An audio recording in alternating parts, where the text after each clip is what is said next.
Hey guys, and welcome back to my first tutorial on this channel. So today we're going to be working on isolating colours. As you can see in the design I've got here, I've got a preview of what we're going to be working on today. Now, throughout your design you may notice some blemishes and so on, and on the model and so on, but we won't be worrying about photo enhancing like that today.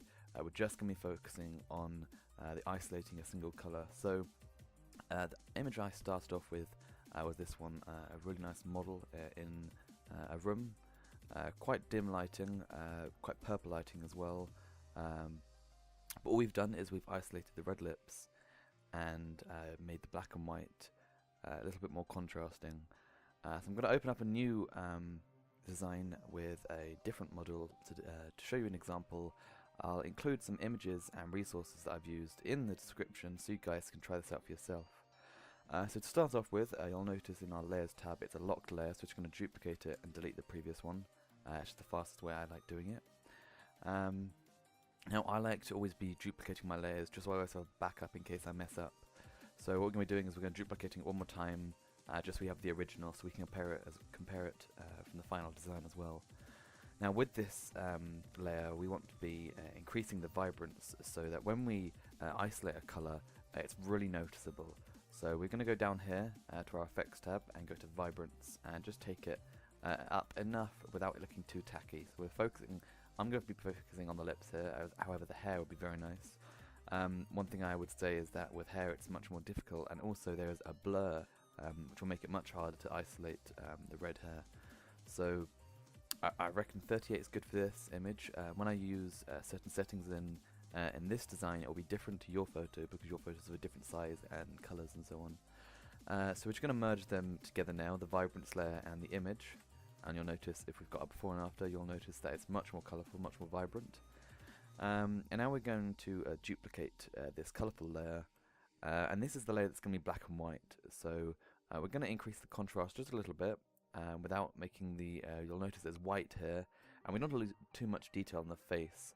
So we're going to play around with contrast and just bring it up a little bit. I need to be very careful with this.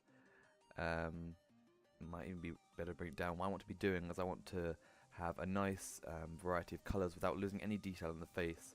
So actually bring it down to about 30, I can still see different colour tones in the face.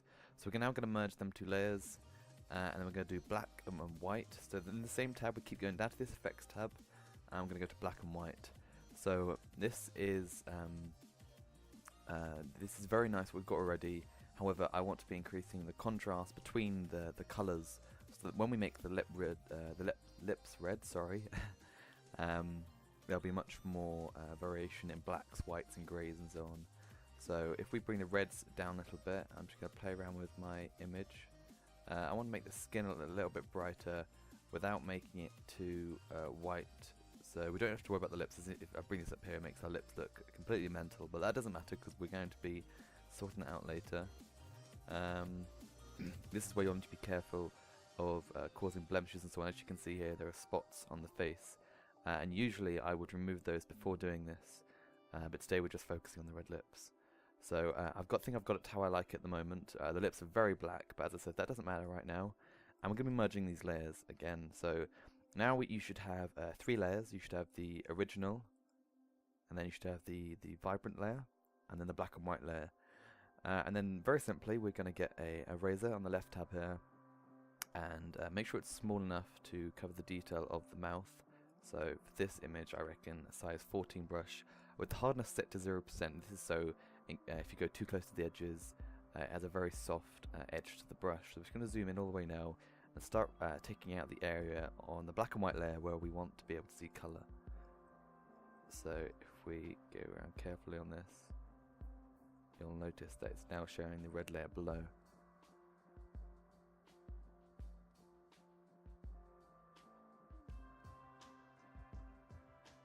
So I sped that up a little bit there just to save time. You'll notice that I've left some gaps towards the edge because I don't trust my hand to not go onto the skin and go out of the lines that I'm supposed to be doing. So I'm going to make my brush even smaller at the moment, so I'm going to take it down to about 5, keeping the hardness on 0%. And what I'm going to do is I'm going to use my shift click. So I'm just going to click once here, and shift click to here, and just keep doing that around the edge. So what it does is that if you click in one place, hold down shift and click in another place, it will create a direct line to where you've just clicked, between the two clicks you just made. So this just assures us that we're able to get a very accurate line around where we're trying to show the red on the layer below. So I'm just going to finish this off and we'll go on to the next step.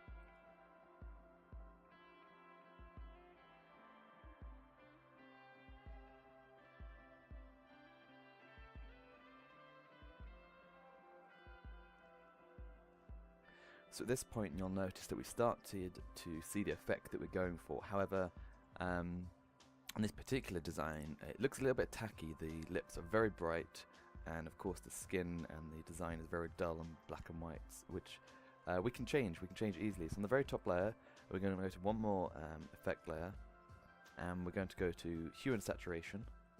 I'm just going to bring the saturation tab down a little bit until it looks right. So what this is doing the opposite to what we did in the first layer. In the first layer we made it more vibrant, and now we're dulling it down a little bit to make it suit the design. So it's quite nice having it a little bit dull on this particular one. On the previous design I was able to get away with having it much brighter. So I hope this tutorial has been useful. If you do find it useful, please do leave a like and comment below. Feel free to tweet me any of your designs that you make using this. If you need any help, I'm also contactable via Twitter and Skype. You can also, of course, leave comments below. Thanks for watching, and I'll see you guys soon.